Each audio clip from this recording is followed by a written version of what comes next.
Muy bien, ¿qué tal? Buenas noches con todos. Bienvenidos a la segunda sesión. Yo creo que ya podemos empezar. Muy bien.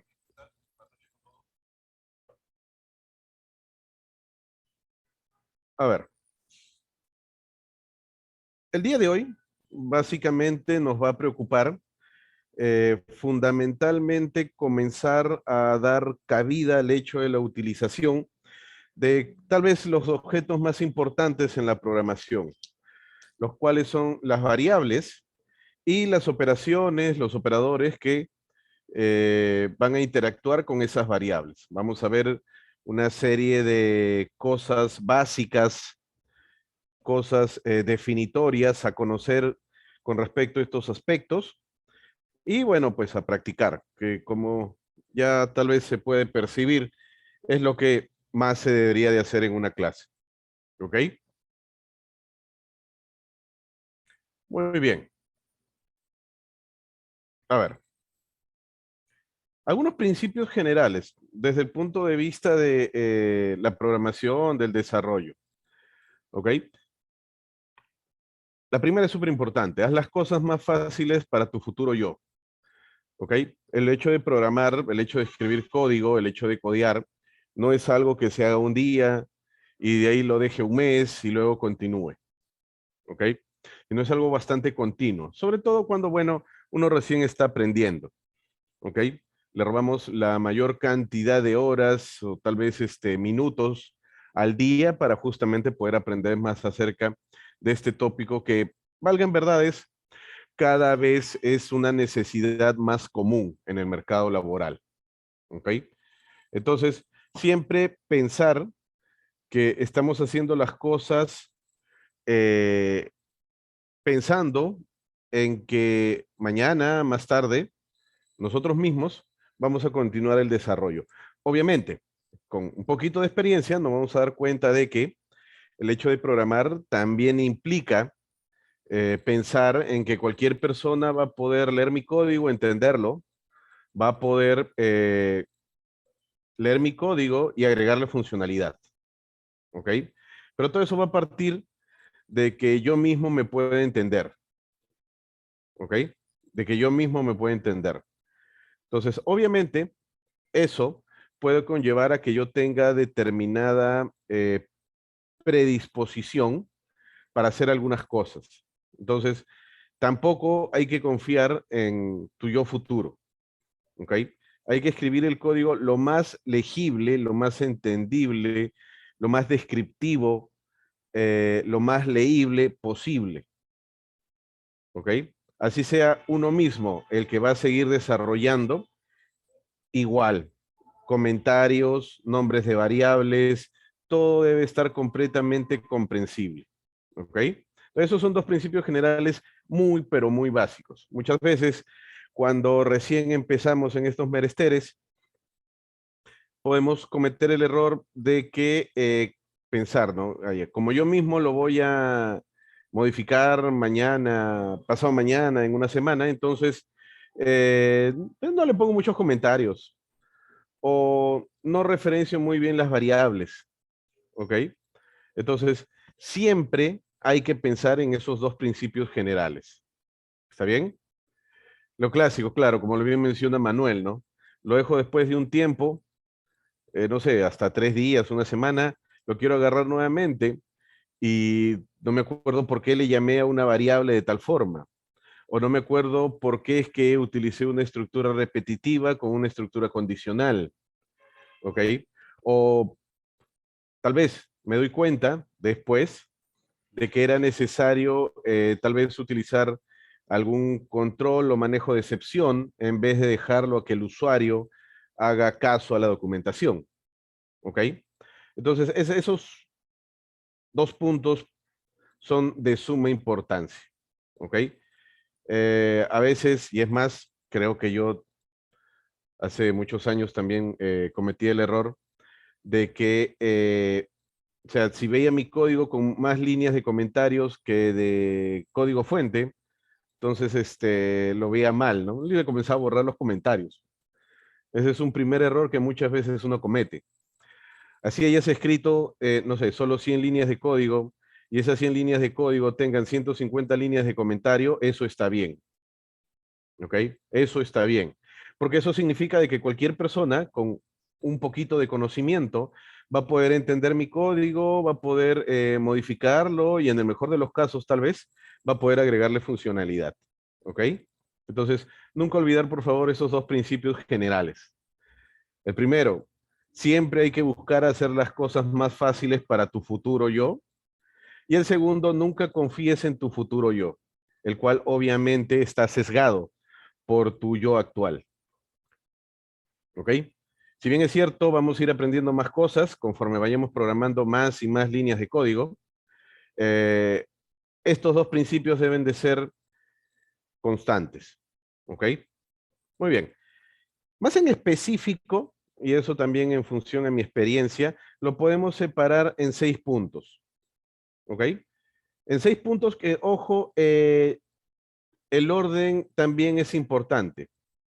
¿Ok? No es que sean específicamente aleatorios, sino más bien específicamente ordenados en el orden que aparece cada uno de los ítems. ¿Ok?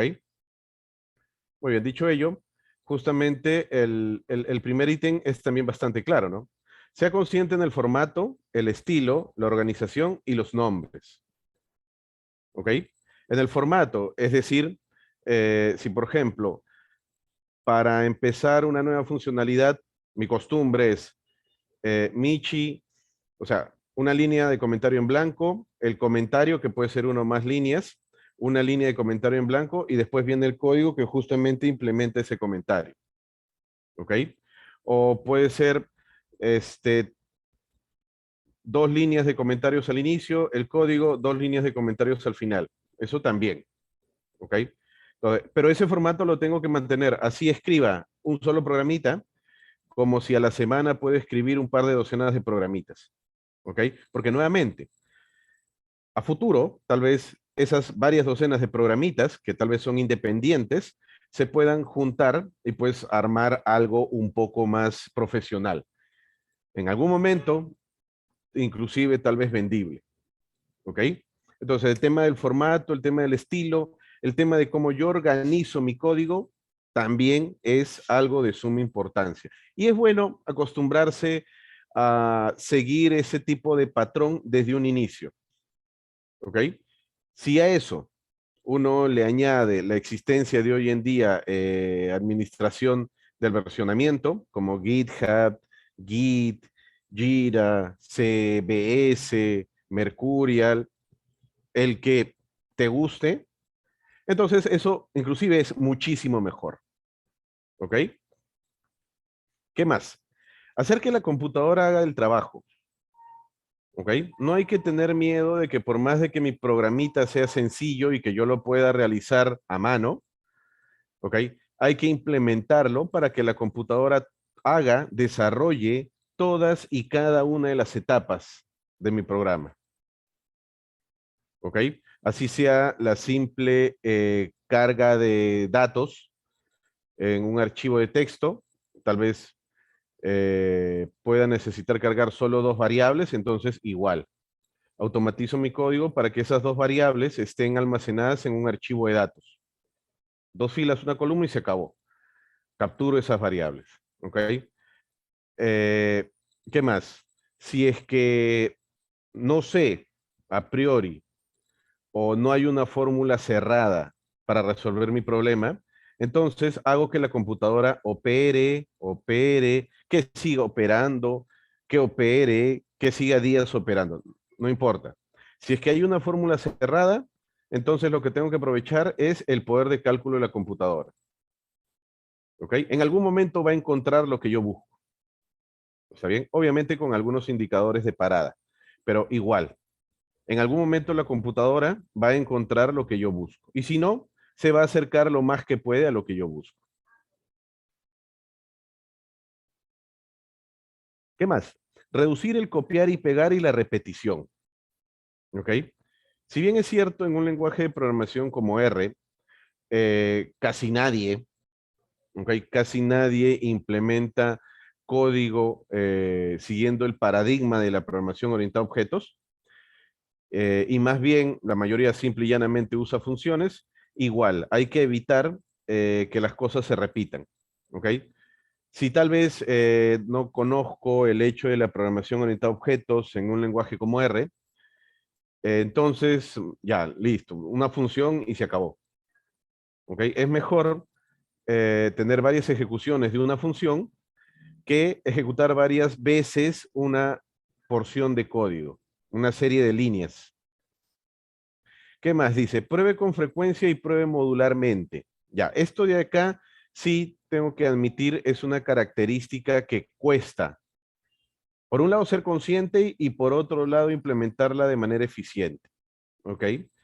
Pruebe con frecuencia básicamente quiere decir de que cada parte importante de lo que yo deseo desarrollar debe tener un conjunto de pruebas. Por ejemplo, por decir, quiero implementar una función que me calcule eh, los tres mayores autovalores de una matriz de tamaño m por n, o m por m, con m mayor a 100.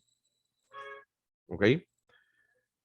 Entonces, igual, ¿no? Yo puedo tener varias ideas porque he leído varios artículos, varios libros, entonces quiero probar todas. Ah, ya. Entonces, tengo que pensar que cada vez que yo implemente una idea, que puede ser de un paper o de un libro, o tal vez una modificación que yo mismo he hecho al algoritmo, entonces cada prueba debe tener varias, perdón, cada implementación debe de tener varias pruebas. ¿Ok? Juego con los tamaños de las matrices, juego con los valores de las matrices y doy respuesta a mi problema. ¿Ok? Entonces, eso de probar continuamente es muy importante también. ¿Qué implica el hecho de probar modularmente? Que ya con el tiempo, y valgan verdades con un poquito de músculo, con un poquito de experiencia, entonces ya vamos a ver que empaquetar todo en un paquete, ¿ok? Es una muy buena opción. De tal manera de que todo mi código yo lo puedo publicar, ¿ok? O lo puedo tener simple y llanamente con un paquete local. ¿Está bien? Y así como tengo el código que resuelve el problema como un paquete local, también debería de pensar que los test, muchas veces en ingeniería de software se suele usar la palabra benchmark, también permiten esa modularidad. ¿Ok? Pero nuevamente, eso es algo que viene con el hecho de ir ganando músculo, con el hecho de ir ganando experiencia. ¿Qué más dice? Documentar a menudo, pero mínimamente. Eso siempre va a ser una buena recomendación. ¿Ok? Comentar el código. Si he copiado el código de una pregunta de un foro de GitHub o de Stack Overflow, igual. Ahí coloco el enlace de donde aprendí esa parte del código. ¿Ok? Si es que estoy implementando la modificación de, no sé, pues el método de Cholesky para matrices complejas que la leí en un paper, ya, entonces igual, agarro el DOI del paper y lo pego ahí, o agarro la URL donde encontré el paper, el artículo, el libro y lo pego ahí, para saber dónde puedo ubicar lo que justamente estoy implementando. ¿Ok? Eso también es fundamental. No es solo, está bien poner comentarios acerca de por qué le puse ese nombre, por qué utilicé una estructura repetitiva for y no una while, por qué utilicé, no sé, más adelante vamos a ver una lista, utilizar una lista en vez de data frames. Ese tipo de cositas de diseño es de suma importancia tenerlas muy bien explicadas en el código. ¿Ok? Porque puede ser que más adelante me dé cuenta, me percate de que la forma como lo hice no me permite hacer otra tarea. Tal vez que interaccione o que permita que mi código interaccione con un dashboard o que permita que un cliente lo utilice como un web services. ¿Ok? Entonces debe estar lo más escalable posible. Nuevamente, eso es algo que no se aprende de la noche a la mañana. Pero estamos en un curso básico, así que siempre es bueno ver a futuro. ¿Ok? El último punto es el de aumentar la eficiencia. ¿ok? Algo que a veces me gusta repetir es que cuando uno resuelve por primera vez un problema y termina el código, se da cuenta de que ese código es súper ineficiente, ¿ok? Es muy burdo, no es ni siquiera inteligente, ¿ok? Pero no es que esté mal, no, simple y llanamente que todo el esfuerzo, todo el aprendizaje que he obtenido de resolver o de obtener esa primera solución, pues me ha vuelto justamente más hábil, ¿ok? Entonces, como soy más hábil, ya soy consciente de que puedo mejorar. Igual, saco una segunda versión, ¿ok? Entonces, como nuevamente he seguido aprendiendo, ¿ok? Eh, entonces tal vez me doy cuenta de que no es necesario guardar las cosas en CSVs, ¿ok? O en TXTs o en Excel, sino tal vez simple y llanamente guardar un binario o otra cosa por el estilo, ¿ok? Pero igual, todo viene con el tiempo, ¿ok? Con el tiempo y después de varios decenas de miles de líneas de código escritas. ¿Está bien? Ya este tipo de cosas se vuelven tan triviales como el hecho de respirar. Muy bien, continuemos. Ya hemos dicho que los comentarios son de suma importancia y no hay que tener miedo de que por más de que tenga, no sé, 100 líneas de código y tengo 150 líneas de comentario, es más. Eso es bueno, ¿ok? Eso es bueno.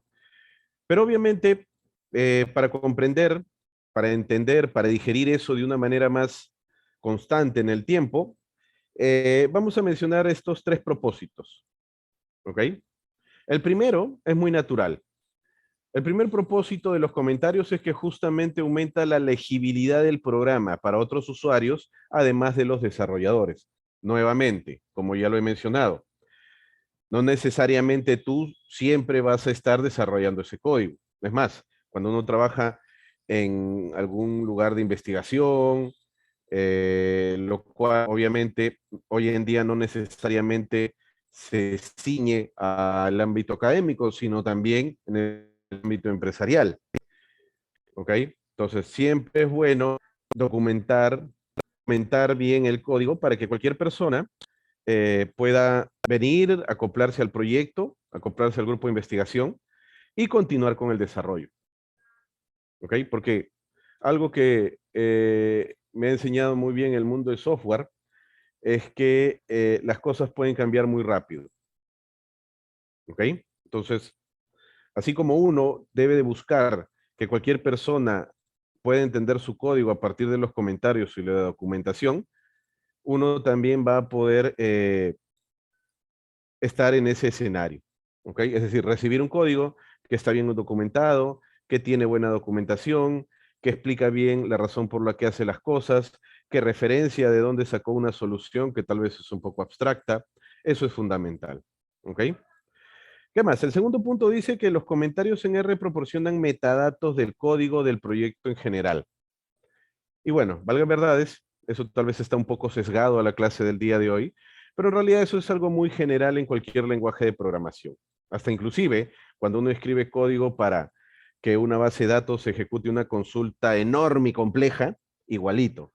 Hay que escribir comentarios para que si mi futuro yo o tal vez otra persona quiera modificar la forma como se hace una consulta, pueda hacerlo sin ningún inconveniente o valgan verdades sin mucha complejidad. ¿Qué más? El último punto dice que los programadores suelen utilizar los comentarios para ignorar algunos fragmentos de código durante las pruebas. ¿Ok? Eso también es un poco común. Claro que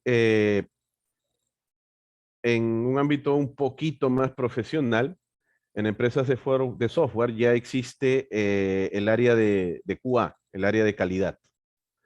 ¿Ok? Así como hay área de calidad en la mayoría de los negocios, agrícola, retail, telcos, en el software es igual. ¿Ok? Porque estás vendiendo un producto, un servicio. Entonces, sí o sí tiene que haber un equipo de calidad, tiene que haber algunos indicadores de calidad. Muy bien, ya está. A partir de acá ya vamos a empezar con la parte un poquito más técnica. Desde el punto de vista básico, ¿ok? R va a tener 5 tipos de datos.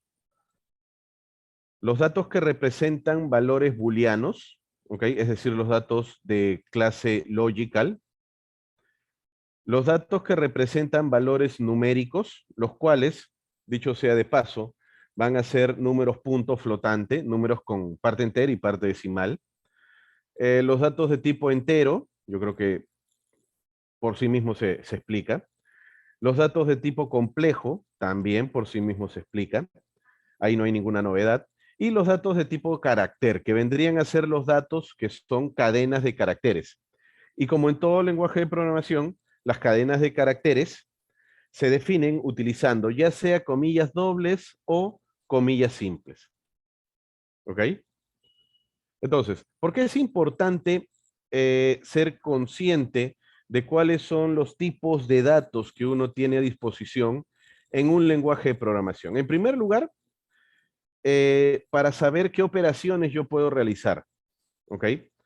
En R, en Excel, en Python, en Julia, en Java, en C++, en Spark, en Go. En cualquier lenguaje de programación hay que tener cuidado de cómo es que yo opero. No es lo mismo, o mejor dicho, no tiene sentido sumar una cadena de caracteres con un número. ¿Ok?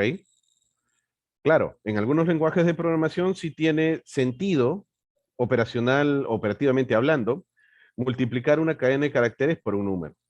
¿Ok? Todo eso es lo que hay que manejar.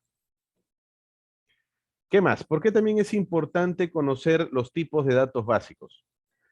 Porque hoy en día, con todo el advenimiento de las tecnologías de la información, aplicaciones de celular, foros, sensores, histórico de datos, tanto en el tiempo como en el espacio, eh, es crítico almacenar la información en el tipo de dato adecuado. ¿Ok? Si yo sé que una variable eh, solo puede tener, no sé, 4 posibles valores, entonces tal vez lo mejor es que sea representada por un carácter, ¿ok? Más no por un entero, porque en la mayoría de los lenguajes de programación, los enteros ocupan el doble de tamaño en memoria que un carácter, ¿ok? Entonces, si bien es cierto, si tienes uno o dos datitos, no hay problema. Pero hoy en día vas a tener billones de datos, ¿ok? Entonces, ahí sí hay algo de diferencia en justamente el tipo de dato que utilizas. Ahora, valgan verdades, eso es más crítico en un motor de base de datos que en un lenguaje de programación, pero igualito, sigue siendo crítico a nivel computacional. ¿Qué más? Dice, asegúrese de que la precisión y la longitud de la cadena sean las mismas en todos los conjuntos de datos o variables combinados para evitar el truncamiento. ¿Ok? Hay muchas aplicaciones donde la cantidad de decimales es algo de suma importancia.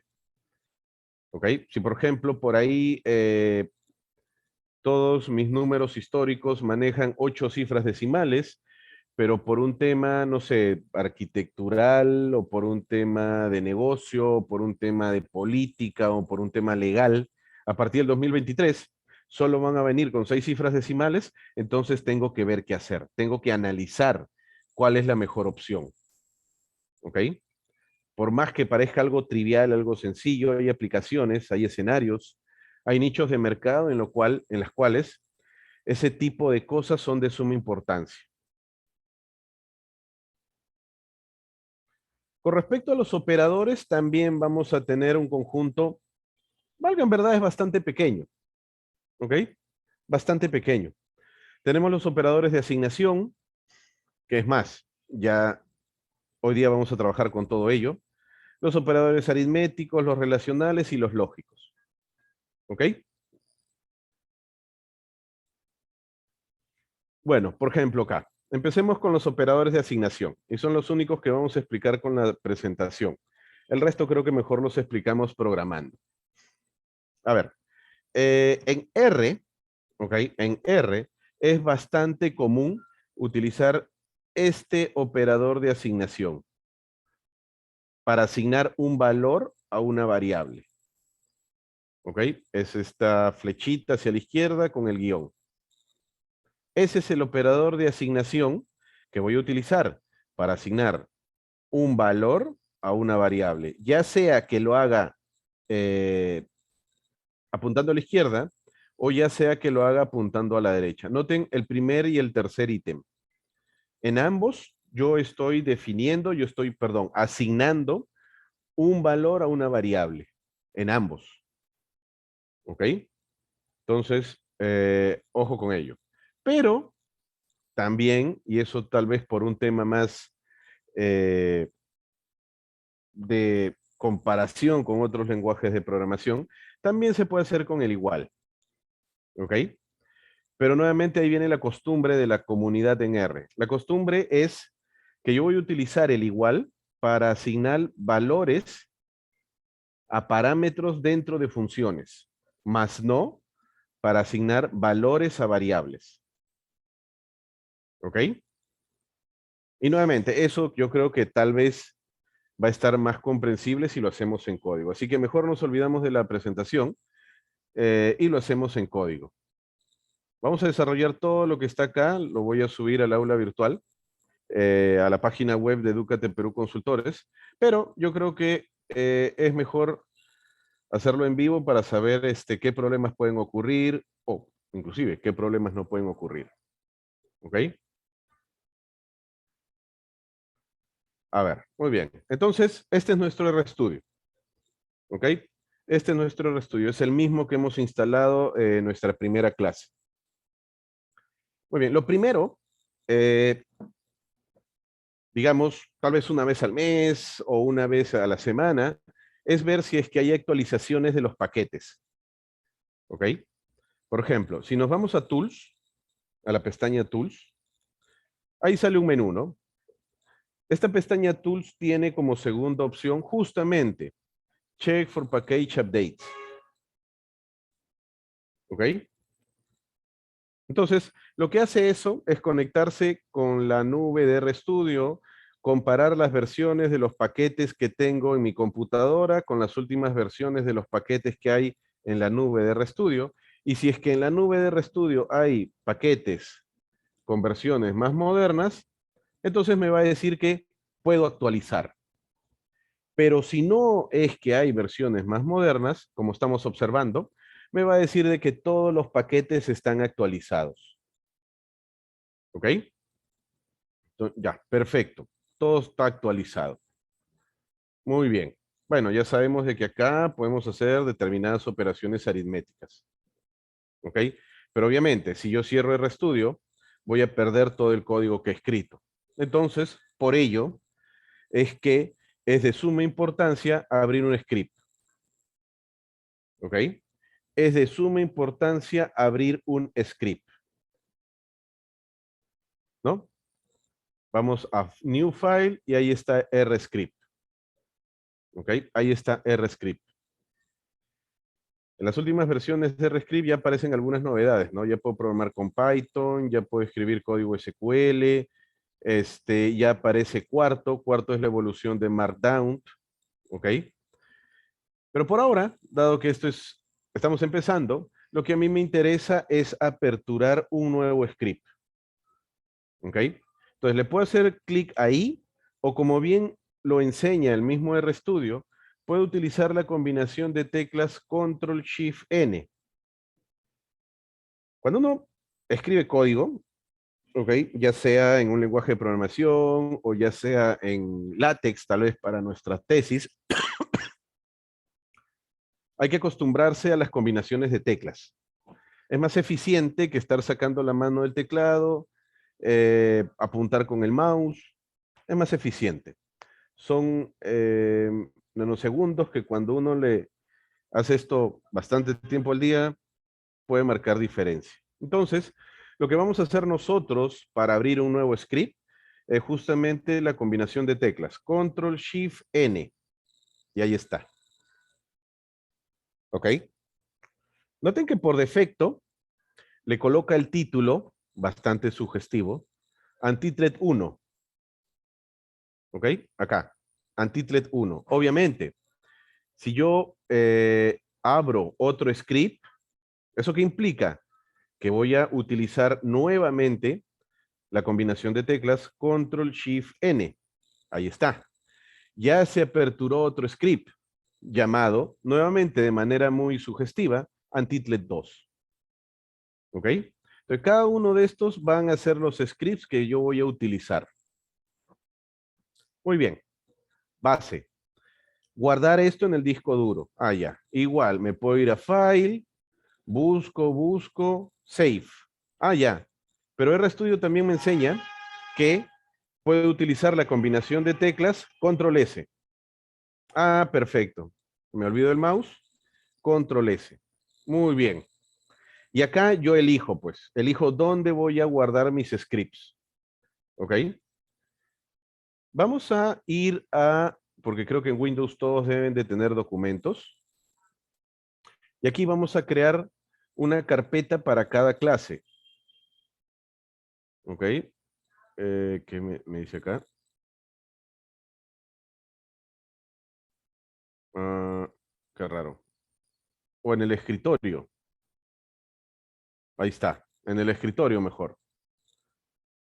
Vamos a crear clase 2. Edúcate Perú Consultores. Y dentro de esa carpeta vamos a guardar nuestro primer script. ¿Ok? Vamos a ponerle script 01 guión bajo clase 1.r mayúscula. ¿Ok? En Windows, Vangal Verdades, la extensión del archivo es de suma importancia. Pero en Mac, en Linux, en realidad no significan mucho. Pero una costumbre también muy arraigada es que la extensión sea R mayúscula. ¿Ok? Entonces le estamos poniendo de nombre script 01-CL1. ¿Ok? La importancia del guión bajo es para no dejar un espacio en blanco. ¿Está bien? Hay que evitar los espacios en blanco. Igual, a los nombres de tus archivos también no le vas a estar poniendo tilde o diéresis. ¿Ok? No es recomendable. ¿Está bien? Y ya está, le damos save. Y listo. Eso quiere decir, ¿ok? Que si yo voy a mi escritorio, a mi carpeta, clase 2, Edúcate Perú Consultores, ahí va a estar el archivo de extensión .r. ¿Ok? ¿Está bien? Ah, a ver, Napoleón por acá nos pregunta, si en caso no le pongo ese .r, por defecto no se guarda con esa extensión. Nuevamente, en el caso de Windows es importante. ¿Ok? Si usas Linux o Mac, cualquiera de las 1000 versiones o más de 1000 versiones que hay de Linux, eso la verdad que no es muy importante. Pero en el caso de Windows sí, ¿no? En el caso de Windows sí tengo entendido que la extensión es de suma importancia para saber qué programa va a abrir el archivo. Igual, ¿no? Si me equivoco, ¿ok? Lo cierro en RStudio, voy a mi explorador de archivos y le cambio de nombre, pues le agrego el .r o lo corrijo. Y luego nuevamente voy a RStudio, abro mi archivo tal cual como quedó. ¿Ok? Muy bien, ya está. Ya está. Listo. A ver, vamos a ordenarnos un poquito. ¿Ok? Ya. ¿Cómo es que yo puedo segmentar mi código fuente dentro de RStudio? Tiene un formato. Nosotros ya sabemos que cualquier línea que empiece con Michi es un comentario. ¿Ok? Ah, a ver, Jorge nos dice, el nombre no se puede cambiar directamente en R. Bueno, tendrías que hacerle un save as o rename. ¿Ok? Pero Es mejor hacerlo del explorador de Windows. Ya, muy bien. Entonces, toda línea que empiece con el carácter de Michi es un comentario. ¿Ok? Esto es un primer comentario. Si nosotros vamos a la pestaña Code, ¿ok? Code, podemos ver que acá hay justamente una combinación de teclas. ¿Ok? Hay una combinación de teclas que es Control Shift C. ¿Ok? Yo, por ejemplo, acá, ¿no? En la primera clase nos preocupó la instalación de R y RStudio. Punto. Siguiente línea.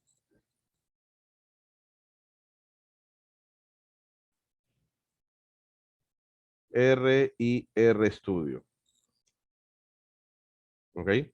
En esta segunda clase, nuestra preocupación se centrará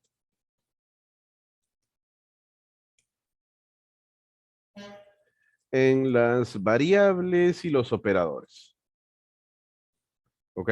Si yo deseo comentar todas estas líneas, las remarco y utilizo la combinación de teclas Control Shift C. Y ya está. ¿Ok? Ya me comentó todas las líneas de los comentarios que he desarrollado. ¿Ok? Muy bien. Ya está. Esos son comentarios. Puedo hacerlo línea a línea o después de escribir todo el comentario, comentar todas y cada una de esas líneas. Acá podemos agregar, ¿no? Justamente, para comentar una o más líneas, usamos la combinación de teclas, ¿cómo era? Control, Shift, más C. ¿Ok? Ya está.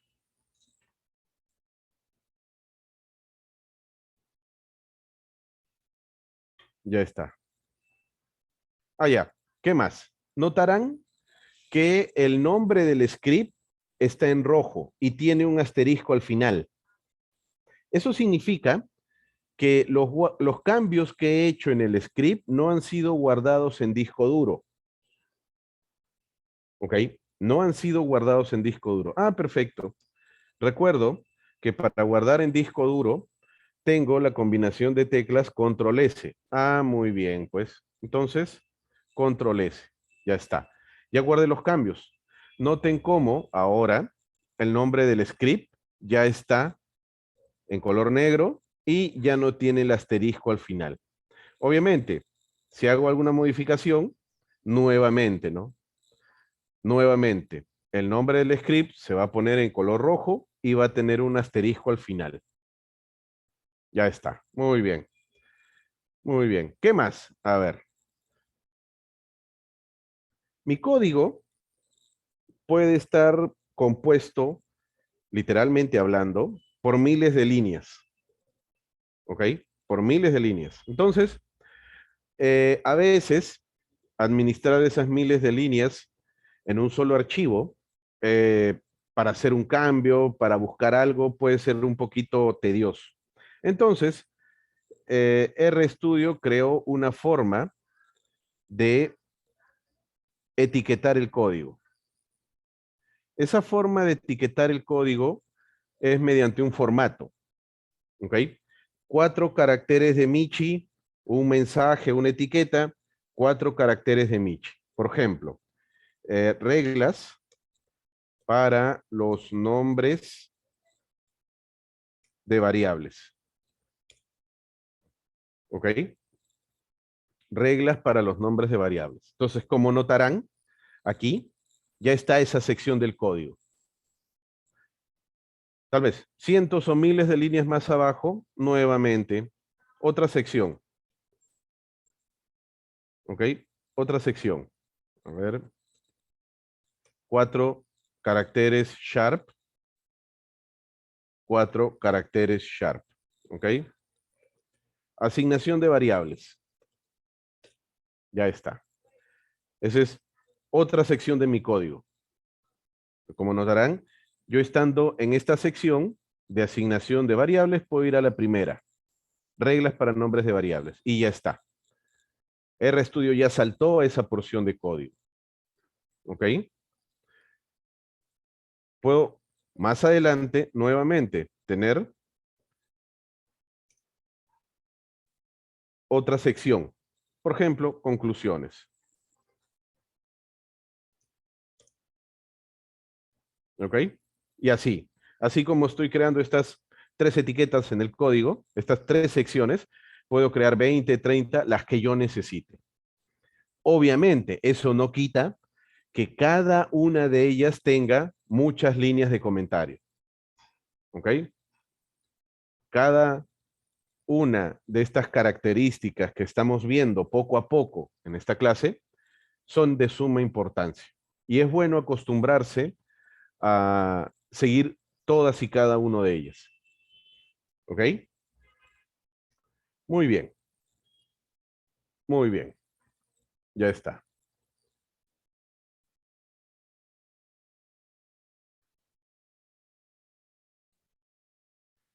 Muy bien, entonces, nuestra primera sección es reglas para los nombres de las variables. Bueno, básicamente una variable nos va a proporcionar el nombre con el cual vamos a almacenar información para nuestro programa. ¿Ok? Valgan verdades, en R una variable puede almacenar valores escalares, ¿ok? Es decir, una componente, como también valores vectoriales, que dicho sea de paso son los que más se utilizan, son los que más nos van a servir. ¿Ok? Entonces, eh, antes tenemos que considerar algunas reglas. ¿Ok? Por ejemplo, primera regla.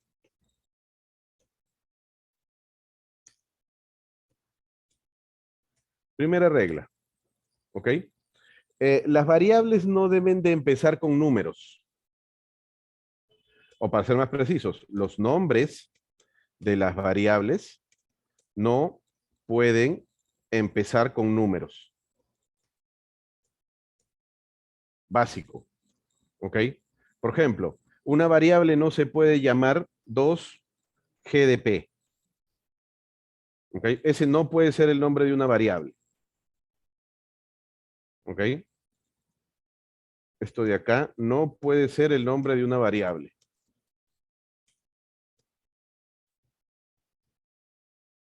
Ya está. ¿Qué más? Eh, no debe de tener un carácter porcentaje. Por ejemplo, no sé, pues, vector IPD, porcentaje 3. Esa de ahí tampoco no puede ser una variable.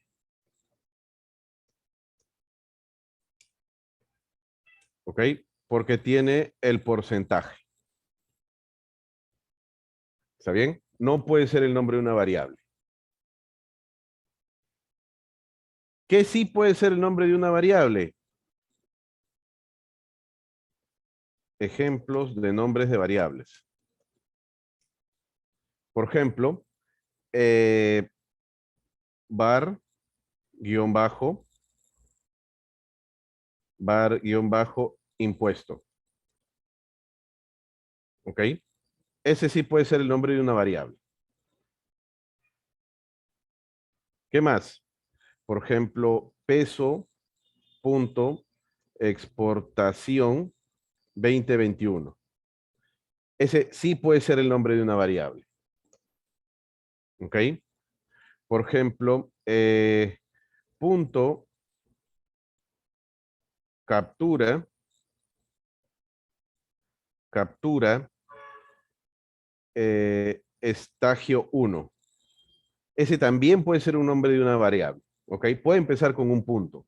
El punto lo puede tener en algún lugar. ¿Ok? Algo que tal vez sí se puede en otros lenguajes de programación, pero no se puede en R, es que las variables empiecen con guión bajo. ¿Ok? En Python, por ejemplo, sí se puede. En R no. Vamos a ponerle acá peso estagio 3. ¿Ok? Esa de ahí no puede ser el nombre de una variable. ¿Ok? Esa de ahí no puede ser el nombre de una variable. Así que vamos a colocarla en la parte superior, por acá. ¿Ok? Ya está. Ah, otra que tampoco puede ser el nombre de una variable, pero es consecuencia. Cuando es punto un número. Por ejemplo, punto 9 peso estatus A. Esa de ahí tampoco puede ser un nombre de variable. ¿Ok? Ese punto inicial, que si bien es cierto, es aceptable, el detalle que tiene esta variable de la línea 16 o este nombre de variable de la línea 16 es que luego del punto sigue un número y eso no es aceptable. ¿Ok? O sea, hay que tener en cuenta ello. Muy bien, ya está. Entonces, esas son algunas reglitas que debemos de tener en consideración justamente para los nombres de las variables que utilicemos. ¿Ok? Nuevamente, a ver, no puede empezar con números, ¿ok? No puede ser un 2, 3, 9, no puede empezar con números. El nombre de la variable no puede contener el carácter porcentaje, ¿ok? Porque como vamos a ir viendo, el carácter porcentaje es de suma importancia aritmética en la parte operativa de R. ¿Qué más? Las variables no pueden empezar con guiones bajos, ¿ok? No pueden empezar con guiones bajos. Y si es que empiezan con un puntito, no pueden continuar con un número. Ejemplos de variables que sí son aceptados. Cuando empieza con letras, cuando tienen puntitos. ¿Ok? Eso sí se puede aceptar como nombre de variable. A ver, ahora sí. Ya que ya sabemos esas reglas básicas, esas reglas primarias de las características que debe de tener los nombres de las variables, entonces ya nos podemos preocupar un poquito más en la parte operativa. ¿Ok? A ver.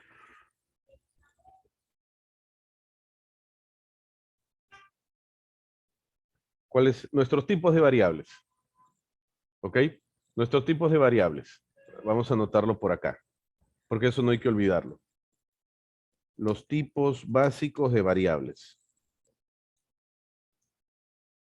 ¿Ok? Tenemos los logical, que son valores booleanos, es decir, variables que solo pueden tener valores o true o false. Las variables numeric son las variables punto flotante. ¿Ok? Son las variables punto flotante, es decir, aquellas que tienen parte entera y parte decimal. ¿Qué más? Los datos de tipo integer, los enteros, también son un tipo básico de dato. Los datos de tipo complex, los números complejos también. Y finalmente los datos de tipo carácter, que son las cadenas de caracteres. ¿Ok? Muy bien. Entonces, ¿cómo es que definimos cada uno de estos tipos? De manera muy natural. ¿Ok? Por ejemplo, definamos un par de variables lógicas. ¿Ok? Ya sabemos que las lógicas solo pueden tener valores true o false. Ah, perfecto. Nombre de variable B1, cumple las reglas. Operador de asignación.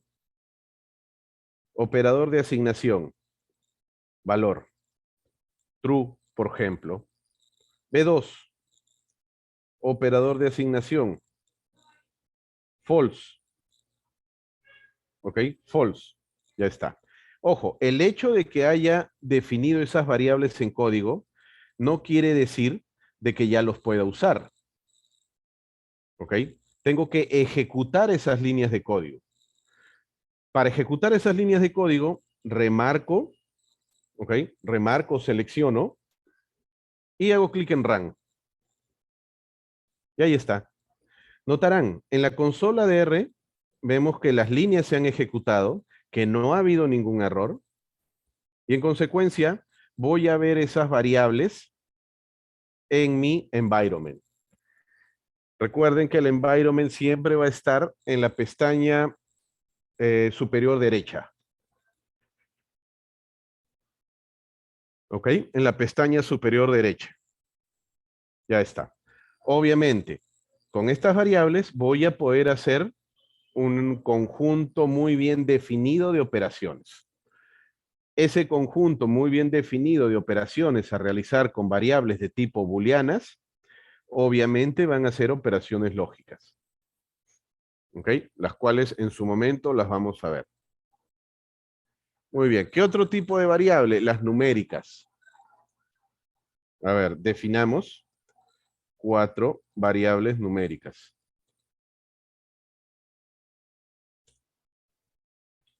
Las variables numéricas, o numeric en R, son variables punto flotante.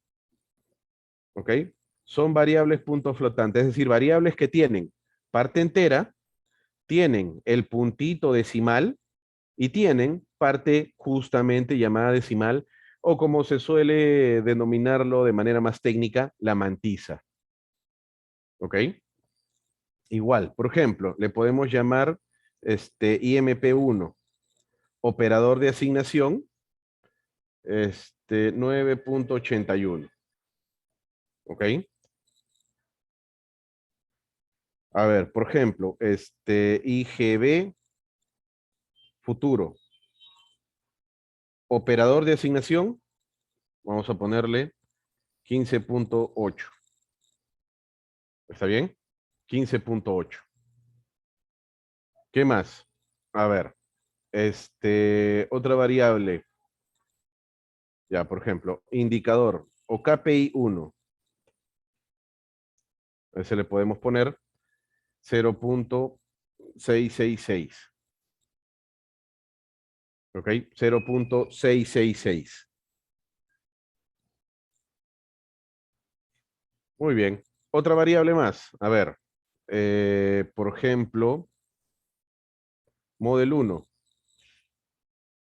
¿Ok? A esa le podemos poner 729.659.314.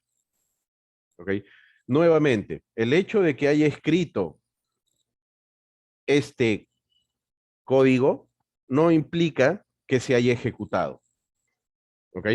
Para que se ejecute, remarco y hago clic en Run. Pero nuevamente, RStudio va a tener una combinación de teclas para ello, que como bien me lo está enseñando ahí, es Control Enter. ¿Ok? Entonces, remarco todas las líneas que deseo ejecutar y le doy Control Enter. Como podemos observar, las ejecuciones de cada una de esas líneas aparecen en la consola. En vista de que no ha habido ningún error, entonces podemos ver cada una de las variables que hemos cargado en memoria. Como es de esperar, como estas son variables cargadas en memoria, están ocupando la memoria RAM. Y como también deben de saber, la cantidad de RAM siempre va a ser finita. Es más, esa es la razón por la cual ni siquiera juntando todos los dispositivos digitales que alguna vez la raza humana haya creado en el planeta Tierra, uno puede representar a un número irracional. Es imposible representar un número irracional. Por definición, los irracionales tienen infinitos decimales, infinitas cifras decimales. Entonces, como siempre vamos a tener una cantidad finita de memoria RAM, entonces es imposible utilizar una computadora para representar un número irracional. O un número trascendente, ¿no? Si bien es cierto, todas las computadoras o todos los lenguajes de programación tienen algunas constantes como pi, esas simple y llanamente son burdas aproximaciones. ¿Ok? Nosotros, o bueno, desde el colegio nos enseñaron de que pi debe tener infinitos decimales. Ya, el valor de pi que uno tiene en cualquier computadora, en cualquier lenguaje de programación, En realidad, simple y llanamente es una aproximación, ¿ok? Es una aproximación. A ver, acá hasta que salta el chat. A ver, ¿qué dice Andrés? Nos dice, a ver, presioné control shift W. A ver, ya, yo no dije que lo presionaras, ya, bueno, pero lo presionaste. Y se desconfiguró las ventanas de RStudio. Ya, ¿cómo restablecer? Ya, para eso creo que uno se va a View. View, panes, algo, y por acá. Ok, show all panes, por ejemplo. Ok, creo que esa es. Porque no hay una forma de volverlo a por defecto. No, creo que no. Build, session, no, plots no, view, switch tab. Acá, como verán, uno puede o uno tiene combinaciones de teclas para ir saltando, ¿no? Por ejemplo, para ir al código fuente, control 1. Para ir a la consola, control 2. ¿Ok?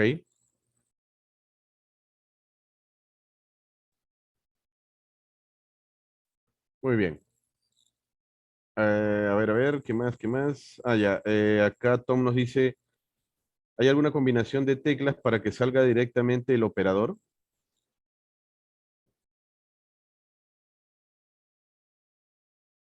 Operador, ya. Eh, Imagino, con un 51% de probabilidades, que te refieres al operador de asignación.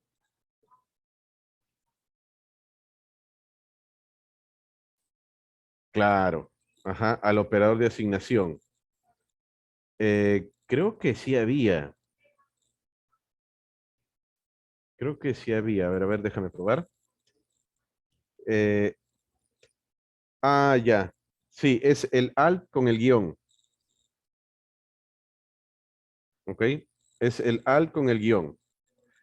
Buena pregunta la de Tom. Sí, sí, vamos a anotarlo por acá. Ya sabemos que para comentar una línea utilizamos Control Shift C. Así que por acá vamos a decir, ¿no? La combinación de teclas para obtener, para obtener el operador de asignación es alt-guión. Alt más guión. Vamos a ponerlo que entre paréntesis. Guión. Ya está. ¿Ok? Muy bien, ya está. A ver, otra pregunta. Jorge nos dice, ¿en el environment aparecerán todas las variables de todos los scripts o cuando cambia de script se muestra? No. En el environment aparece todo lo que ocupa un espacio de memoria RAM. Así que no solo vamos a ver variables, también vamos a ver algunas cosas más. ¿Ok? Pero así cambies de script, ¿ok? Igualito vas a ver las variables que están cargadas en memoria. Porque nuevamente, aquí ves todo lo que ocupa un espacio en memoria RAM, ¿no? Por ejemplo, B1, ¿ok? Ahí está la cantidad de bytes que ocupa. B2, ¿ok? Ahí está la cantidad de bytes que ocupa. Model 1, ahí está la cantidad de bytes que ocupa. ¿Está bien? Muy bien. Ya está.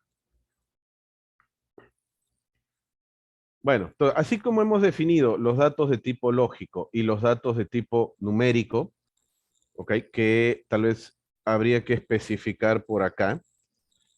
Los datos de tipo, aunque muchas veces es más adecuado en R decirle clase numeric, son datos en punto flotante. Y para ser un poco más específico, son datos punto flotante de precisión doble.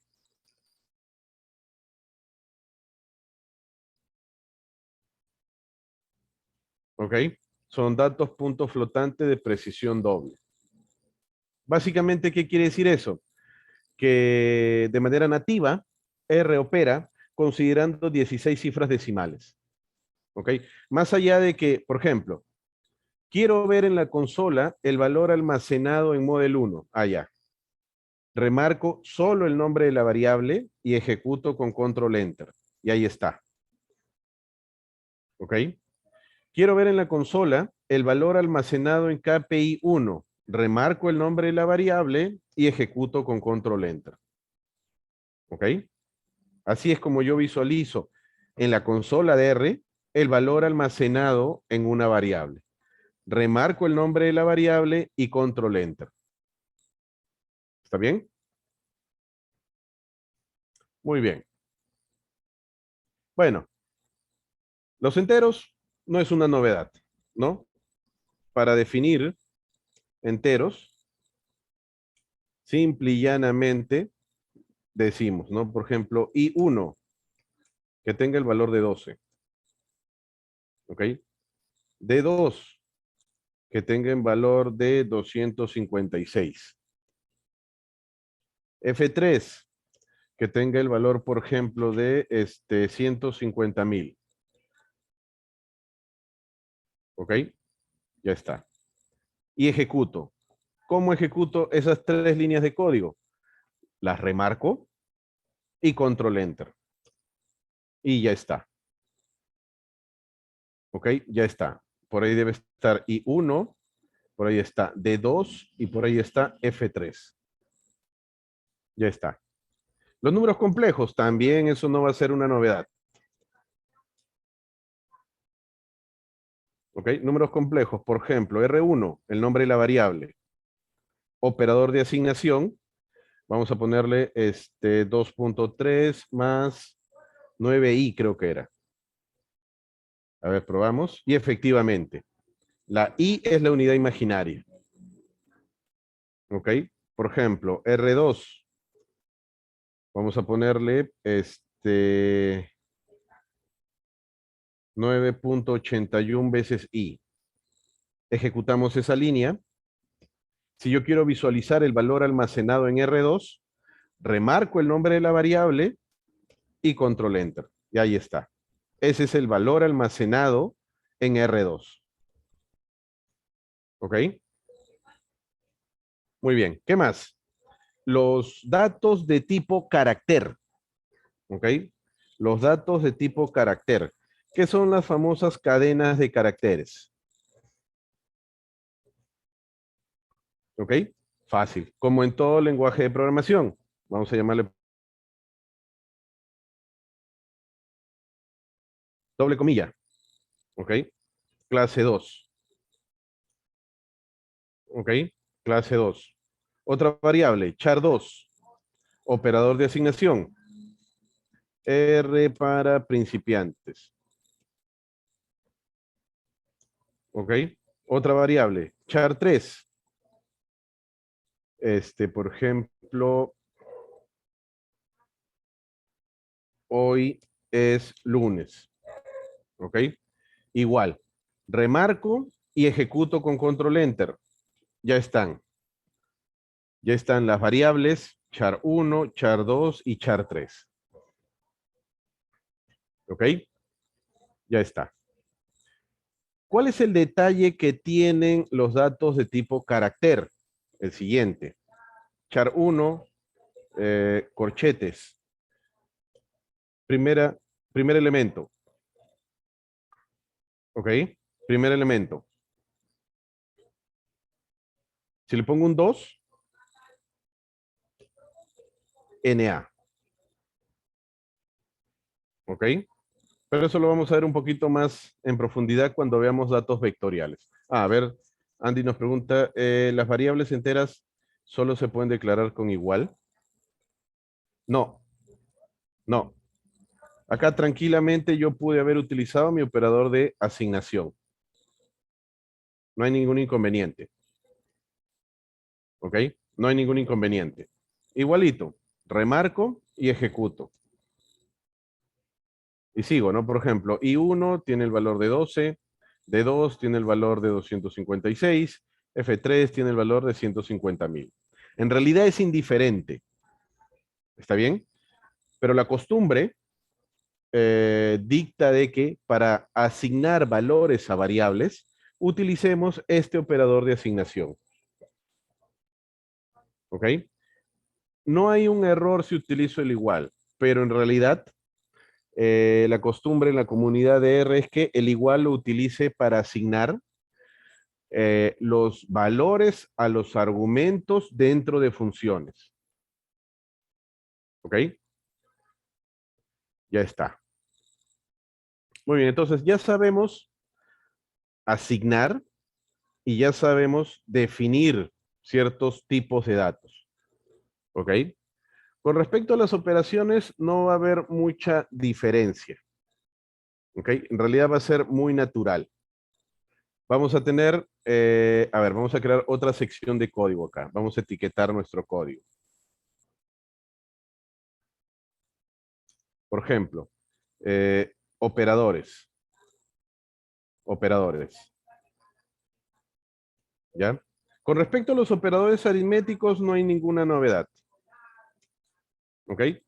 Con respecto a los operadores aritméticos, no hay ninguna novedad. Vamos a tener la suma, la resta, la multiplicación, la división, la potenciación. ¿Ok? Por ejemplo, a ver. Y aquí es donde ya es importante la naturaleza de las variables, ¿no? Por ejemplo, si yo quiero operar de 2 mediante una suma con char 2 y ejecuto, remarco y ejecuto. Ajá. Error. Error en D2 más char 2. Dice, non-numeric argument to binary operator. El más es un operador binario entre valores numéricos. ¿Ok? Por ahí digamos que no hay mucha diferencia con una calculadora. ¿Ok? Yo, por ejemplo, puedo hacer I3 menos IGB futuro. Igual, remarco y ejecuto. Ah, perdón, era I1. ¿No? I1. ¿Por qué? Acá me dijo I3 no existe. Ah, ya. Corrijo, coloco I1 y ejecuto. Y ahí está. Obviamente, ese valor yo lo puedo almacenar en una variable. ¿Ok? Vamos a ponerle este punto, nueva variable. Operador de asignación. ¿Cómo es que yo le asigno el valor a esa nueva variable? Tengo que ejecutar esa línea y ya está. Si yo quiero ver el valor almacenado en esa nueva variable, remarco el nombre de la variable y ejecuto con control enter. Y ahí está.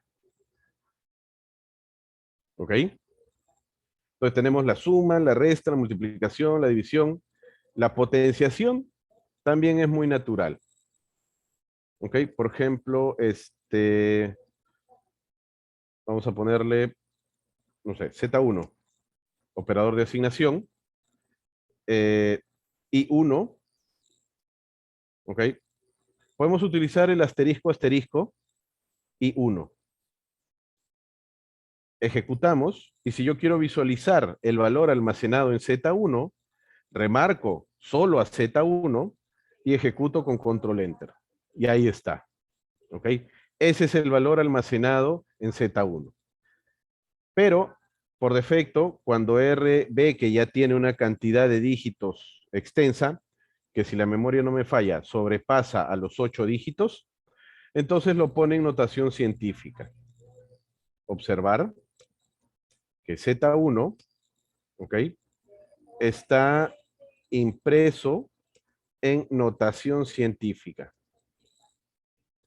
Pero si observamos nuestro explorador de variables, el environment, podemos ver claramente de que Z1 está escrito en una forma entera. ¿Ok? En una forma entera. Por eso es que acá especifico, ¿no? Z1 solo está impreso en notación científica, pero está almacenado con el valor adecuado. Muy bien, ¿qué más? Ah, algo que tienen todos los lenguajes de programación implementado por defecto es el famoso algoritmo de Euclides, creo. Creo que así se llamaba, algoritmo teorema de Euclides.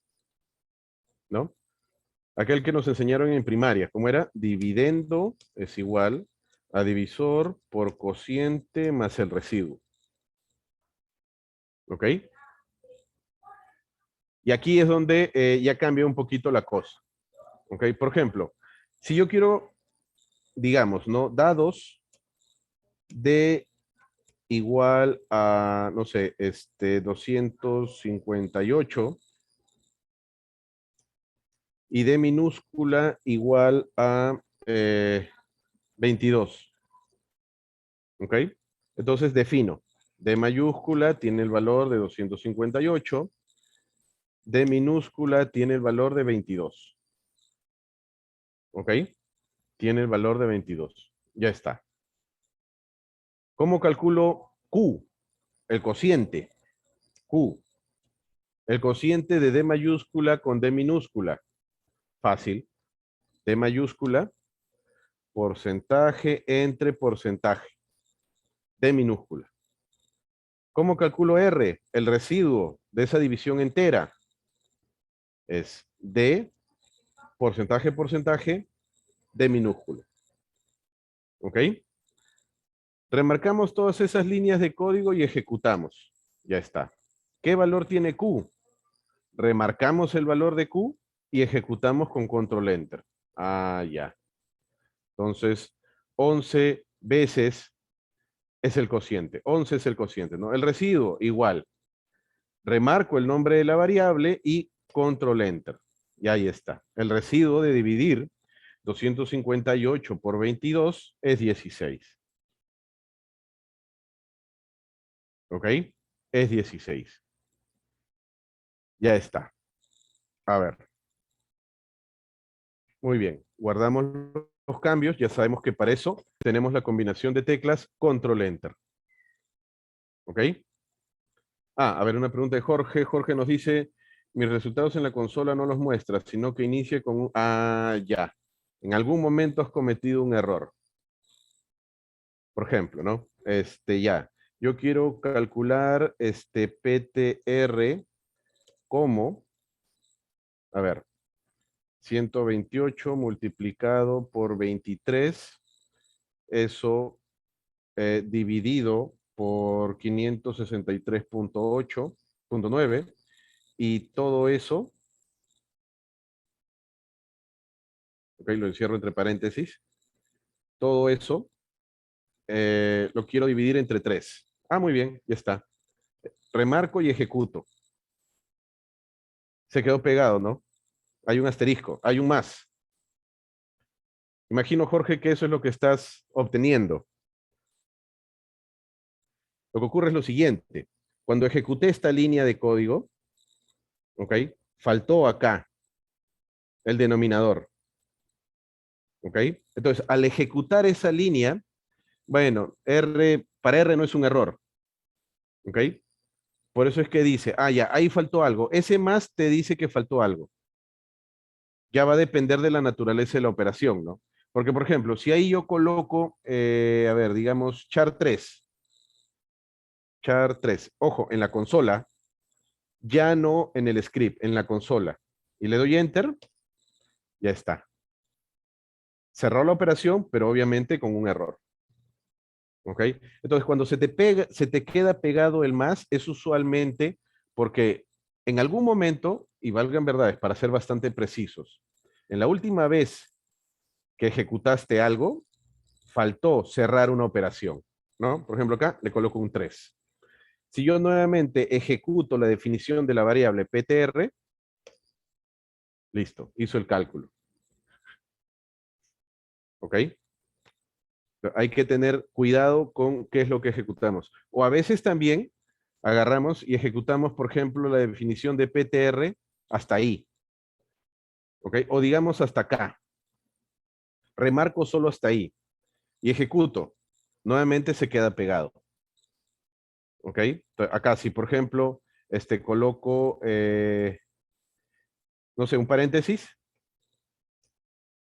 ya está, ya lo cerró. ¿Ok? Hay que tener cuidado con ello. Muy bien, ya está. Entonces, Con respecto a la parte aritmética, no hay ninguna novedad. ¿Ok? Tenemos la suma, la resta, la multiplicación, la división, la potenciación. Tenemos, gracias a Dios, eh, operadores para realizar los cálculos del algoritmo de Euclides. ¿Ok? Ya está. ¿Qué más? También vamos a tener a la mano operadores relacionales. ¿Ok? ¿Ok? Justamente operadores que me van a permitir comparar valores. ¿Ok? Permiten comparar valores aritméticos. Y los ya conocidos, ¿no? Menor que, menor o igual, mayor o igual, igual o diferente. ¿Ok? Por ejemplo, a ver, R comparado mayor que I1, a ver, ejecutamos, y eso es true. ¿Ok? Ah, pero como eso es una variable, yo lo puedo almacenar en una variable. Vamos a llamarle T1. Y ya está, ¿no? Remarco, ejecuto, visualizo T1 y efectivamente es true. ¿Ok? Yo, por ejemplo, puedo definir de manera muy análoga, muy similar, Q, Q menor o igual que R. Igual. Remarco, ejecuto, remarco el nombre de la variable y visualizo el valor almacenado. Y ya está. ¿Ok? Entonces, esos operadores relacionales también son muy naturales. ¿Ok? Tenemos el mayor igual. Ya, por ejemplo, yo quiero comparar. ¿Ok? Yo quiero comparar. Por ejemplo, T3. T3.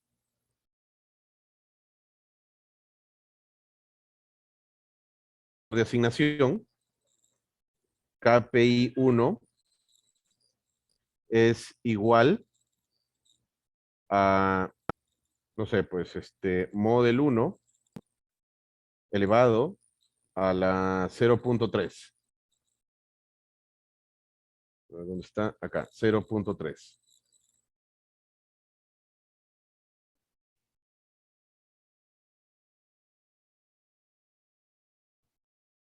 Y cerramos los paréntesis. ¿Ok?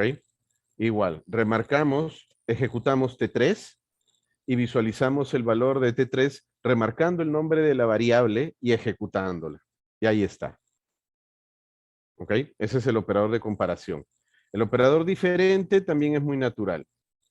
Yo voy a asignar a T4, por ejemplo, KPI 1 diferente con 0.1, 2, 3, 4, 5, 6, 7 veces 9 por KPI 1. Allá, acá. Este primer KPI está mal escrito. Es todo en mayúsculas. Listo. Comparo. KPI 1 es diferente a 0.999999 veces KPI 1. A ver, veamos. Ejecutamos y visualizamos T4. Y efectivamente son diferentes. ¿Ok? Efectivamente son diferentes.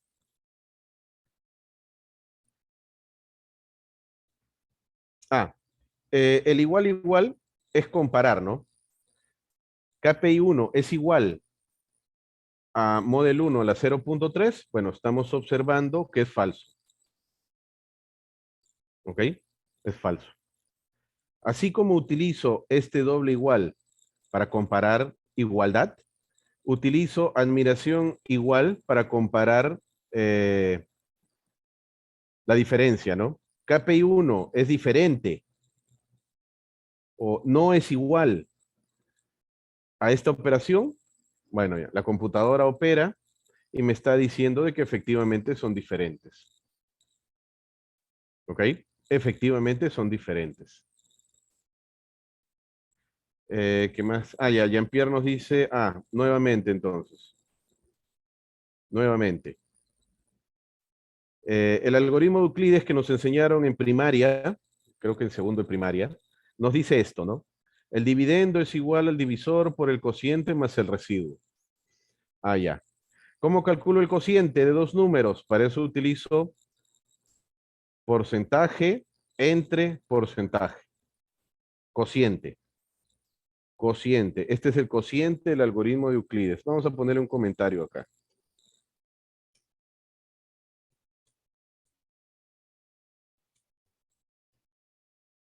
Ya está. De manera similar. Igual. El residuo del algoritmo de Euclides, el residuo de dividir dos números enteros, se calcula mediante dos veces el porcentaje. ¿Ok? Se calcula mediante dos veces el porcentaje. Ah, ya. Pero igualito vamos a ponerle su comentario acá. Este es el residuo del algoritmo de Euclides. Ya está. ¿Ok?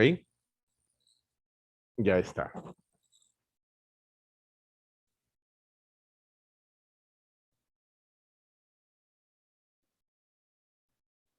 Ah, sí, en efecto, Tom. Ya obviamente la suma, la resta, la multiplicación, la división, la igualdad, la diferencia, el mayor, el menor, el cociente del algoritmo de Euclides, el residuo del algoritmo de Euclides, ya son cosas que están definidas.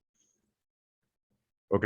Así como ya están definidos esas operaciones, obviamente también van a estar definidas algunas funciones matemáticas. ¿Ok? Por ejemplo, el seno, ¿no? El seno de KPI 1. Ah, ya. Remarco y ejecuto. Ahí está.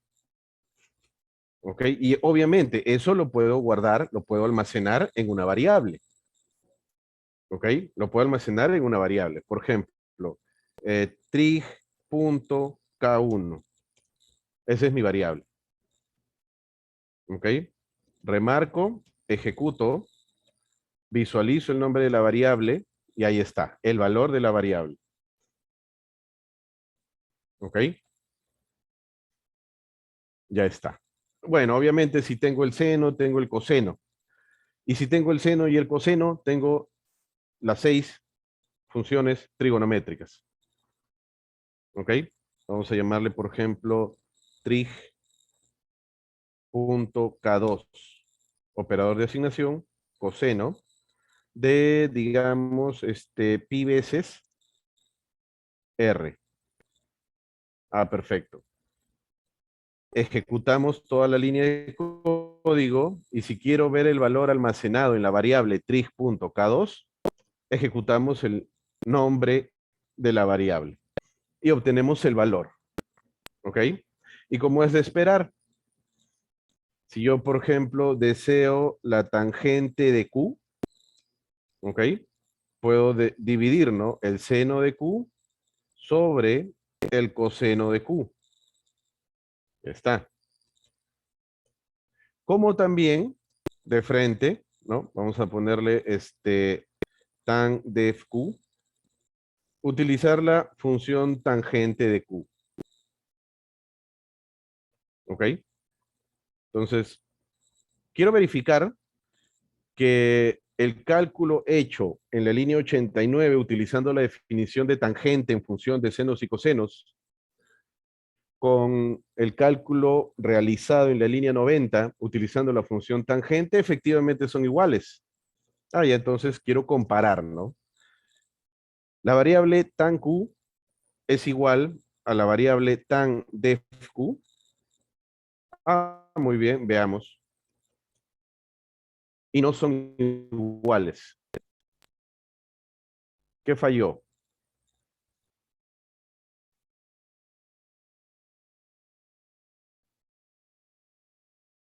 Esto está en contra de lo que dice la matemática ancestral. Yo siempre he trabajado en el supuesto de que la tangente se define como el seno sobre el coseno. ¿Ok? Siempre. Pero acá R me está diciendo de que eso no es cierto. Claro, y como bien lo dice Bryson, ¿no? Ahí la razón es la cantidad de cifras decimales. ¿Ok? La cantidad de cifras decimales. ¿Ok? Pero curioso, ¿no? Observen acá el environment. Acá está mi variable tan def q y acá está mi variable tan q. ¿Ok? Comparen dígito a dígito. Dígito a dígito, comparen.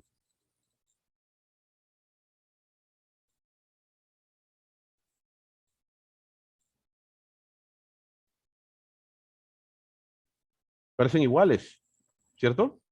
Menos 225.9508, ajá. 46454195.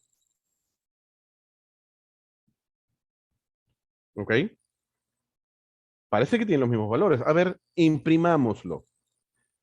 Remarquemos el nombre de la variable tan q y ejecutemos. Ya está. Tiene almacenado este valor. Noten, ¿ah? Este valor. Igual. Remarquemos y ejecutemos. Tiene almacenado este valor. ¿Por qué entonces, al compararlos, me está diciendo de que no son iguales? A ver, comparemos al revés. Comparemos tan def q con tan q. Igual, ejecutamos. También son falsos. También es falsa esa comparación. Es decir, no son iguales. ¿Ok? No son iguales.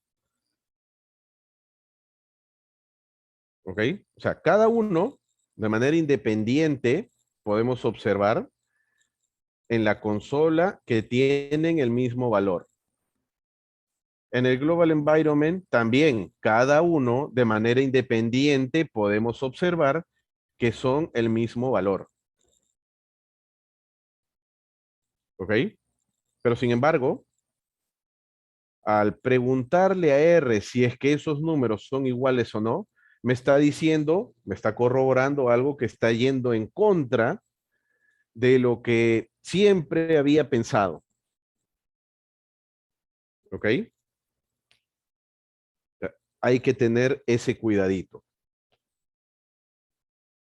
¿Está bien? Hay que tener ese cuidadito.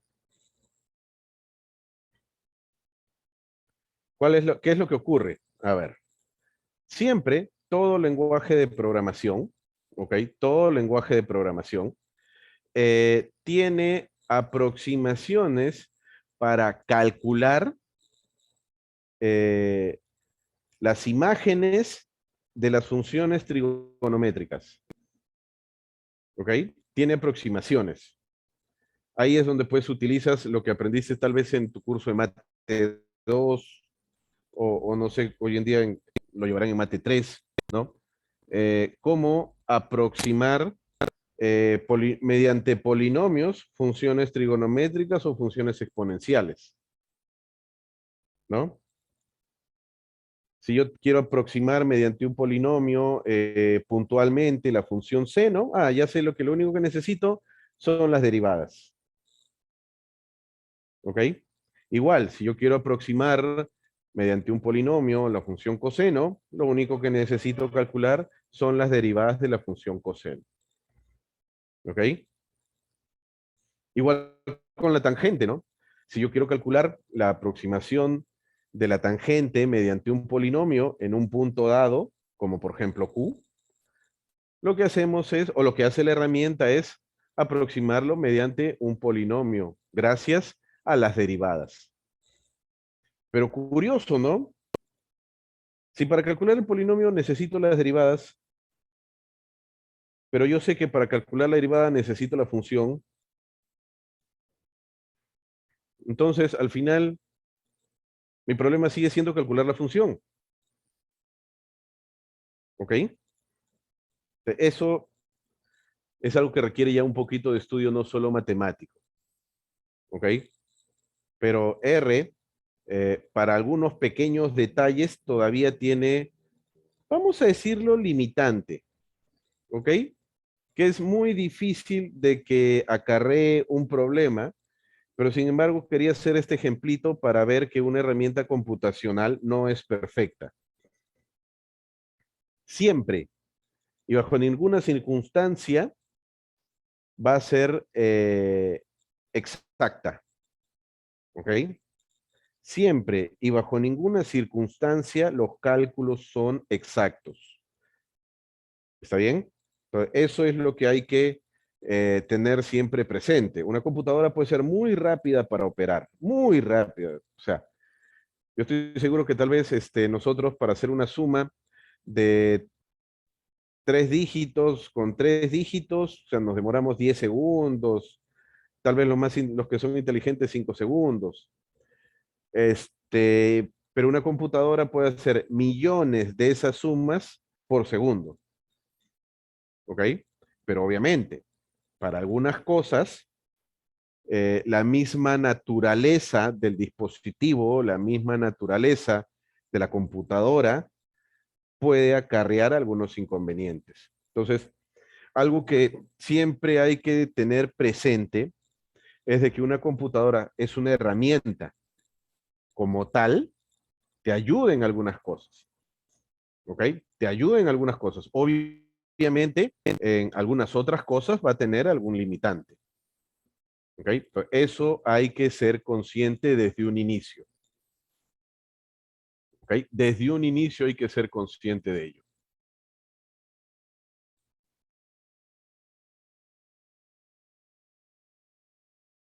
Muy bien, ya está. Guardamos los cambios y continuamos. ¿Qué más? Los operadores lógicos, claro, de suma importancia. Operadores lógicos, ¿ok? Y aquí tampoco va a haber o mejor dicho, no va a haber sorpresa, ¿ok? No va a haber sorpresa. Vamos a tener el operador lógico AND, el operador lógico OR y el operador lógico NOT, ¿ok? Tenemos el AND, que es el I lógico, el OR, que es el O lógico, y la negación, que es el símbolo ese de, no es interrogación, ese es el de admiración, ¿ok? Y obviamente, esos operadores, por más de que sean binarios, no van a trabajar sobre variables numéricas, ¿ok? Por ejemplo, se me puede ocurrir, ¿no? I1 AND, digamos, tan Q, ¿ok? Ah, ya, no, perdón, pero acá en R, en vez del AND, utilizamos el ampersand. Creo que es ampersand, ampersand. El OR se utiliza las dos barras verticales. Que ¿Cómo la saco? Ahí está. ¿Ok? Y este sí es la negación, pues. Este de acá sí es la negación. ¿Ok? Entonces, operación lógica AND. A ver, ejecutamos. True. Curioso, ¿no? Son numéricos. ¿Ok? Son numéricos.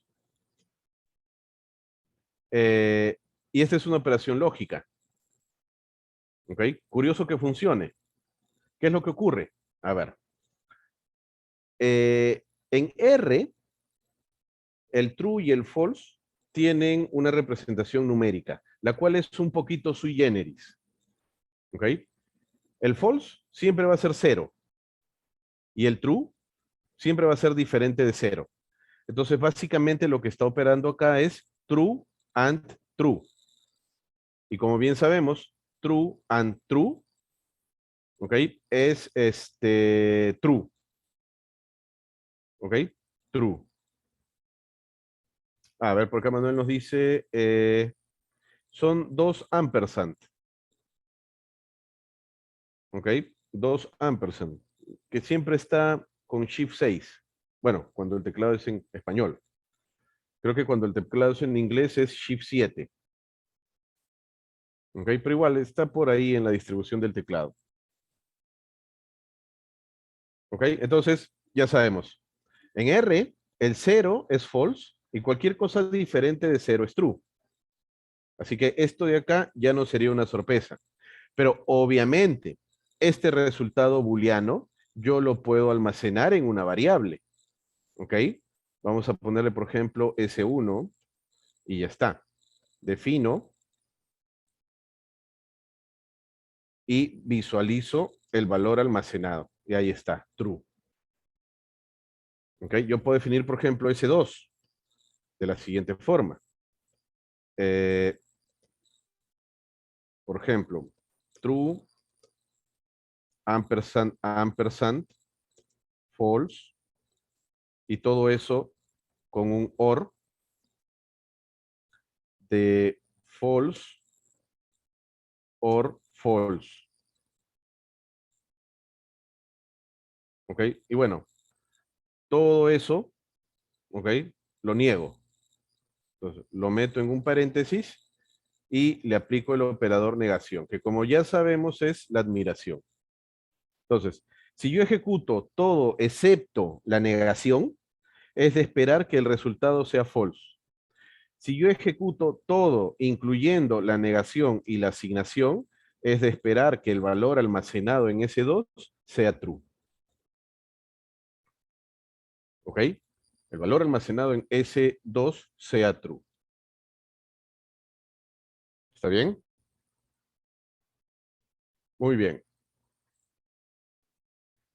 muy bien.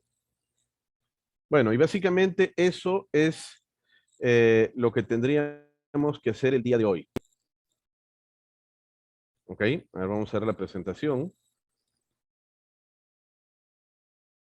A ver, a ver, a ver, a ver. Sí, hasta los operadores lógicos. Esto, ya, más tarde. ¿Ok? Hasta los operadores lógicos. ¿Está bien? Muy bien. Entonces, bastante sencillo. Espero que haya sido digerible. ¿Ok? Recapitulemos. Siempre comentarios. ¿Ok? Comentarios. Por ejemplo, acá, adrede, cuando he ido haciendo las operaciones, cuando he ido utilizando lo que iba mencionando, a excepción del algoritmo de Euclides, no he comentado mucho. Entonces, algo que ustedes deberían de poder hacer es siempre comentar. Siempre. Cada línea debe estar completamente clara. ¿Ok? Acá, por ejemplo, hagan un comentario acerca de por qué es que teóricamente debería de salir true, pero sin embargo en la práctica es false.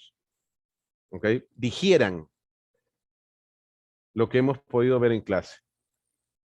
¿Ok? Digieran lo que hemos podido ver en clase. Igual por acá, ¿no? ¿Está bien? Muy bien, chicos. No sé si tendrán alguna consulta. Es el momento.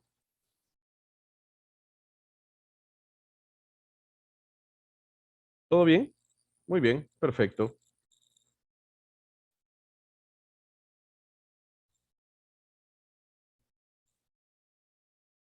A ver, Jorge nos pregunta por acá, ¿cómo se leería o interpreta ese 2? Ya. Todo es los paréntesis, el orden, el orden es lo que manda, ¿no? Acá yo estoy negando, ¿ok? Todo lo que está entre paréntesis. Como es de esperar, si yo ejecuto, si yo remarco todo lo que está entre paréntesis, eso me va a dar false. Si a eso yo le añado la negación, que es el signo de admiración que está al inicio, es de esperar que eso sea true. ¿Ok? Hay que tener cuidado con el orden y muchas veces uno puede llegar a algunos problemitas justamente porque es desordenado. ¿Ok? Justamente porque es desordenado. ¿Ok? Entonces, el orden es fundamental. Así hagas simples comparaciones lógicas o realices operaciones aritméticas, el orden es fundamental. ¿Ok? Por eso es que agarré y lo llené de paréntesis, ¿no? Esto de acá es una operación booleana. Perfecto. Esto de acá es otra operación booleana. Ya. Esas operaciones booleanas están relacionadas con el o lógico. Muy bien. Ah, ya. Pero yo lo quería negar. Entonces, por orden, encerré todo entre paréntesis. ¿Ok? Porque yo quería negar todo ese resultado. Ah, ya. Una vez que lo encerré entre paréntesis, le aplico la operación de negación. Y listo, obtengo el mismo resultado. ¿Ok? Obtengo el mismo resultado. ¿Qué más? ¿Qué más? A ver, por acá Aurora nos dice tan Q igual a tan Q, los paréntesis afectan. Ah, ya. A ver. Ojo, este es el nombre de la variable. Esta variable le voy a asignar el resultado de esta operación. Aquí estoy utilizando la función seno y la función coseno. Y evaluando cada uno de ellas, numerador y denominador, en el valor de Q. Igual, en la línea 90. Tan def Q es el nombre de la variable. ¿Ok? A esa variable le estoy asignando, claramente este es mi operador de asignación, la imagen de la función tangente en el valor de Q. ¿Ok? Por eso es que lo que luego hago, buscando corroborar lo que me enseñaron los libros hace más de 3 décadas, es que ambas deberían de ser iguales, pero eso no ocurre. ¿Ok? Eso no ocurre. ¿Está bien? Eh, ¿Qué más? Por acá Omar nos dice, claro, ajá, exacto. Como bien por ahí lo menciona también Jorge, líneas abajo, ¿no? ¿Qué es lo que ocurre? Siempre Excel, Power BI, Python, Julia, Java, SQL, todo lenguaje de programación, cuando desea calcular funciones trigonométricas, lo que hace es aproximarlas. ¿Ok? Ahí es donde utilizas pues tu polinomio de Taylor, tu polinomio Maclaurin, calculas derivadas y ya está, ya. Pero nuevamente, seamos un poquito más específicos. A ver, si yo quiero calcular la aproximación, digamos, del seno, ¿ok? La aproximación mediante el polinomio de Taylor. Ah, ya. ¿Qué es lo que me dice la teoría? Necesito la derivada, pero computacionalmente no conozco la función. ¿Cómo lo voy a derivar? ¿Ok? Y nuevamente, ahí nuevamente saca pecho la matemática. Tú no puedes conocer la función, pero sin embargo, numéricamente hablando, la puedes aproximar. Y de manera similar, tú no puedes conocer la función más que por su regla de correspondencia, pero la puedes aproximar numéricamente hablando. Por eso es que siempre todo lenguaje de programación aproxima. ¿Ok? La aproximación numérica puede ser muy buena. Es más, por acá hemos verificado que ya sea que utilice la función o la definición de la tangente como seno sobre coseno, o ya sea que utilice la función tangente, podemos ver claramente que los valores son iguales. ¿Ok? Pero sin embargo, al hacer la comparación, R nos está diciendo que no son iguales. ¿Ok? No son iguales. Ni comparar la definición de seno sobre coseno con la tangente o comparar la tangente con la definición de seno sobre coseno. No son iguales. ¿Ok? Esos son pequeñísimos detalles que, valgan verdades, parecen ínfimos. ¿Ok? Infinitesimales. Parecen detalles sin importancia, pero todo va a depender de que, cómo los utilice yo. ¿Ok? Muchas veces, en algunos problemas, cuando trabajo con números muy pequeños, eso también va a conllevar a algunos problemitas. ¿Ok? Cuando trabajo con números muy grandes, también va a conllevar a otro tipo de problemitas. Y también, cuando por ejemplo en una matriz tengo valores muy pequeños del orden de 10 a la menos 16 o 10 a la menos 15 y valores muy grandes, digamos, del orden de 10 a la 9, 10 a la 10, eso también va a conllevar a problemas. ¿Ok? Y esos problemas no es que sean propiamente del algoritmo, básicamente son del dispositivo que estamos utilizando para hacer las cuentas. ¿Ok? Entonces, siempre es bueno hablar de los problemas. No puede ser un elefante blanco. Todo puede ser muy bonito. R, puedes ver un montón de artículos, tesis doctorales, lo utiliza la NASA, lo utiliza la NOAA, lo utiliza mi asesor. Ya, todo puede ser muy bonito. Pero siempre hay que ser consciente de las limitaciones. ¿Ok? Siempre que uno aprende a utilizar una herramienta, así como es importante saber para qué sirve, saber en qué escenarios funciona, es tal vez aún más importante saber cuándo no la debo de usar, cuándo me va a conllevar a problemas insalvables, o tal vez en el mejor de los escenarios, a problemas salvables, pero tal vez aprendiendo un poquito más de matemática. ¿Ok? Hay que tener en cuenta esas cositas. Y a mí me gusta hablar de estas cosas porque cuando a mí, bueno, no me lo enseñaron, pero cuando lo aprendí por mi cuenta, eh, obtenía errores que no los podía explicar. Me costó sangre, sudor, leer cientos de páginas, no solo de programación, sino también de cómo es que se hacen las cuentas de manera interna dentro de los lenguajes de programación para comprender justamente ese tipo de pequeñeces que en algunas áreas puede ser algo crítico. ¿Ok? Muy bien, muy bien. Gracias por asistir. Y nos vemos la próxima clase, el miércoles, para continuar con esto. Ya el miércoles vamos a ver datos un poco más abstractos, ¿ok? Que nos van a permitir, obviamente, hacer cositas un poquito más interesantes. ¿Listo, muchachos?